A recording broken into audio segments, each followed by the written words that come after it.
Welcome back to जी सरकार जी। मोहसिन साहब, बच्चों में से आगे किसी का रुझान इस लाइन की तरफ?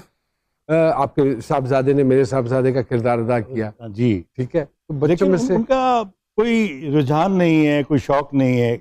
ज़ाहिर है हमारी स्ट्रगल उनके सामने है और बच्चे अपनी अपनी तालीम में। देखिए, हमारी जिम्मेदारी है उनको अच्छी तालीम देना और उसके बाद अच्छी तालीम, अच्छी तरबियत के बाद कि वो किस तरफ जाना चाहते हैं और क्या करना चाहते हैं, तो वो उनकी मर्जी। एक ख़ास बात कि बच्चों के साथ दोस्तियां रखी हैं हमेशा, ताकि आप हर बात आसानी से कह सको और बच्चे अपनी हर बात हमसे कह सकें। मुझे याद है जब कलर का हार पहाड़ के पे बैठे हुए थे, शूट के बाद एक वक्फा था, तो आप अपने बेटे से बात कर रहे थे और आपकी आंख नम थी।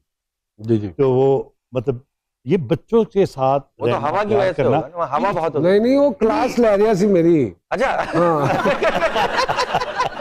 तो एक ड्रामे की हमारी बात हुई, तो इन्होंने कहा कि ऐसा करो मोहसिन, सुबह नाश्ता मेरे पास आके करो घर में, बस, और हम इस स्क्रिप्ट पे बात करेंगे। ये जो मेरे साथ जोड़ी है ना, नहीं, किस्सा सुनाने के लिए जोड़ी है। अब सुन ले किस्सा। इतना लंबा घुमा के लाए, जैसे मैं बात करने से पहले पंच जोड़ता हूँ। और सुन रहे हैं आप, आराम से बोले, हम सुन रहे हैं, आप परेशान ना हो सर। मैं नाश्ते के लिए इनके घर पहुंचा। अच्छा जी। तो लाउंज में ये साहब तशरीफ लाए, बैठे, हम स्क्रिप्ट के ऊपर बात कर रहे हैं, बजट बनाने लगे। इतने में भाभी ने आके नाश्ता लग गया और हम नाश्ता भी कर रहे हैं। तो इन्होंने कहा अच्छा ये बजट इस तरह, अच्छा तुम ये बताओ कि स्क्रिप्ट के कितने पैसे लोगे। मैंने कहा जी इतने। कहने लगे यार इसमें तुम कम नहीं करोगे? कि मतलब मैं भाई हूं, तुम सीनियर आर्टिस्ट हैं, हम दोनों इकट्ठे काम कर रहे हैं, दोस्त हैं, इसमें कोई कमी नहीं होगी। मैंने कहा नहीं, पैसे तो इतने ही होंगे। कहने अच्छा फिर बताओ तुम स्क्रिप्ट में पैसे कम नहीं करोगे? मैंने कहा नहीं। तो बीवी को बुलाया और कहते हैं नाश्ता चौके दो। वो पैसे उसमें एडजस्ट कर दिया। पैसे कम नहीं करेगा तो ये नाश्ता भी मेरी तरफ से नहीं करेगा, और नाश्ता उठवा लिया। प्रोफेशनल आदमी। अगर आप मुरब्बत में नहीं जा रहे तो मैं क्यों पागल हूँ? भाई तो घर में भाई घर में पिज्जा मंगवाता है, उस पर लिखा हुआ होता है मेहमानों को नहीं देना है। हमारे एक डाकिर साहब जी, वो किसी ना किसी का पैगाम लेकर आते हैं, तो अगर आपकी इजाजत हो आइए जी। शिरोज भाई, बहुत सारी तालियां जी। अस्सलाम वालेकुम अस्सलाम। शिरोज भाई, कैसी तबीयत अल्हम्दुलिल्लाह आपकी? सर। इसका पैगाम आया जी सरकार, आज पैगाम है एक गरीब आदमी का, जो कि जिसका हैप्पी बर्थडे आ गया। अच्छा। वो कह रहा है कि सर गरीब का जो बर्थडे है वो क्या बर्थडे, गरीब का जो बर्थडे है वो क्या बर्थडे है? हर कोई मैनू आन के बर्थडे, गरीब दा कादा हैप्पी बर्थडे। ते फुटीकां सारियां मैनू ही पैण, फुटीकां सारियां मैनू पैण, सारे सुक्का मुबारक ही कहण, ते मुफ्ती पहुंच जाण निक्के वड्डे, गरीब दा कादा हैप्पी बर्थडे। ते उंज ते हर कोई दौड़ा आंदा, एक नहीं पल्लेओं कोई ले आंदा, एक नहीं पल्लियों कोई ले आंदा, ते सारे ही खर्चे मेरे ते छड्डे। गरीब दा कादा हैप्पी बर्थडे। ते दिल फिर कहंदा बुलाया क्यों सी, दुनिया ते मैं आया ही क्यों सी, ते पैने सी जद इंज दे फड्डे, ते गरीब दा कादा हैप्पी बर्थडे। ते जी ते करदा जीबां वड्डां, बाद चों सुख ना केक मैं कट्टां, ते लांदे आके इंज दे खुड्डे, गरीब दा कादा हैप्पी बर्थडे। ते ताड़ी नहीं मैनू ताड़ी लगदी, कंन च नहीं मेरे दिल ते वजदी, ते माड़े लई ते स्यापा डे, गरीब दा कादा हैप्पी बर्थडे।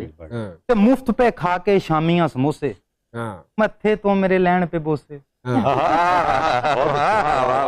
ना कोई गिफ्ट ना नकदी कड्डे, ते गरीब दा कादा हैप्पी बर्थडे। ते पुछदे करके लंगर साजी, तेरे जम्मण च कौन सी राजी, गल्लां दे इंज मारदे ठुड्डे, गरीब दा कादा हैप्पी बर्थडे। ते अखां अखां च सब ना लड़ना, मोमबत्तियां तो बहुता सड़ना, ते अथरू सुटना वड्डे वड्डे, गरीब दा कादा हैप्पी बर्थडे। ते खुशियां तो आ तंग ना रोवे, गरीब दा हत्थ च तंग ना होवे, मना लो फिर भावें रोज ही बर्थडे, गरीब का कादा। बहुत अच्छे। ये गरीब की बात है और महंगाई। जी साहब जी, सुमेरा साहब क्या कहते हैं सितारे?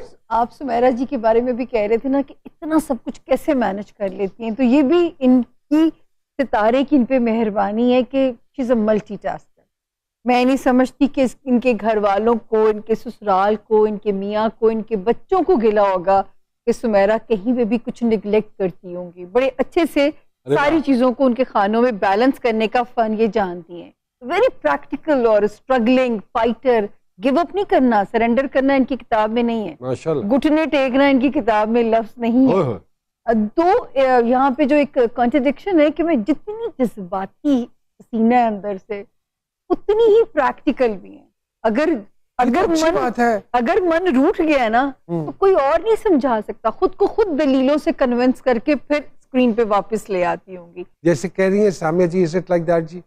बिल्कुल ठीक कह रही हैं। जैसे उन्होंने कहा कि फैमिली में, ससुराल में भी अल्हम्दुलिल्लाह फेवरेट हूँ, ससुराल भी सबको, किसी को कोई गिला शिकवा नहीं है। ये सारी अपनी ड्यूटीज परफॉर्म करने के साथ साथ फैमिली में कोई शादी है, कोई गैदरिंग है, वो सारी जिम्मेदारी मेरे सर पे होती है और मैंने ही करना होता है, चाहे एट द सेम टाइम में जाके क्यों ना करूं। क्योंकि ऐसे इंसान दूसरों को खुश करने के चक्कर में अपने घर को निगलेक्ट कर जाता है समटाइम। सर मेरे मामले में ऐसे है कि मैं दूसरों को या अपने ससुराल वालों को, अपने घर वालों को, अपने बच्चों को खुश करने के चक्कर में अपने आप को तो निगलेक्ट कर सकती हूँ, फैमिली निगलेक्ट। बहुत अच्छी बात है, बहुत अच्छी बात, इसमें कोई शक नहीं। जिस तरह माशाल्लाह पावरफुल नजर आ रहे हैं, सितारे भी बहुत दबंग हैं इनके। कि बड़ा कम होता है कि यहाँ पे जुपिटर भी वेल प्लेस्ड है, नेपच्यून भी है। पता नहीं, मुझे समझ नहीं आ रही कि अदाकारी करते करते किसी दिन तवीज ना लिखने बैठ जाए। ये बहुत टेंडेंसी पाई जाती है, रूहानी एलिमेंट्स भी हैं बहुत ज्यादा। मैं ये नहीं कहती कि जिंदगी मनोसलवा की तरह या प्लेट में रखी हुई मिली है, एक बम्पी राइड नजर आती है। ऐसे मतलब खासे नशेबो फराज जिंदगी के इन्होंने देखे हैं। पिछले 2-1 सालों से मैं देख रही हूँ कि इन पे फेजेस में देख रही हूँ कि जैसे ये अपने आप को आइसोलेशन में ज्यादा इंजॉय करना शुरू हो गए, ये विच इज डेंजरस। लेकिन जो चीजें इनकी तरफ आ रही हैं वो बहुत प्यारी है। मतलब सचमुच सूफी इज्म और रूहानियत कम एक जगह पाए जाते हैं। मोहसिन भाई, जैसे सामिया जी कह रही हैं पिछले 2 सालों से आइसोलेशन में ना जाइए, आइसोलेशन की तरफ जा रहे हैं, ये कितनी हद तक बातें दुरुस्त है? इनका एक लफ्ज सच। अच्छा, यूँ समझें कि मेरी जिंदगी की सारी किताब इन्होंने चंद लफ्जों में बयान। अल्लाह अकबर। अच्छा, और ये जो 2 साल की बात इन्होंने अभी की है, दुनिया से दिल उठता है। हाँ, जब जवान बेटी का इंतकाल आपके सामने हो जाए, इत्तेफाक ऐसा हो जाए, और फिर आप जब जवान औलाद को दफन करते हैं तो फिर आपका क्या रह जाता है? फिर आप मतलब ऐसी कैफियत में चले जाते हैं, उसकी यादों में, उनकी चीज़ों में। मैंने कराची इसलिए छोड़ा कि हर वक्त मतलब रोज़ फ़ोन करना, बात करना, पूछना। मेरे बच्चों ने उसके सारे वॉइस नोट चीज़ें सारी मुझसे मतलब ले रखी हैं, लेकिन फिर भी बाप तो बाप। तो वो कैसे इन चीज़ों से निकल सकते? वो नहीं निकल। इससे पहले कि हम छोटे छोटे सवाल पूछें, लेट्स टेक अ छोटी सी ब्रेक।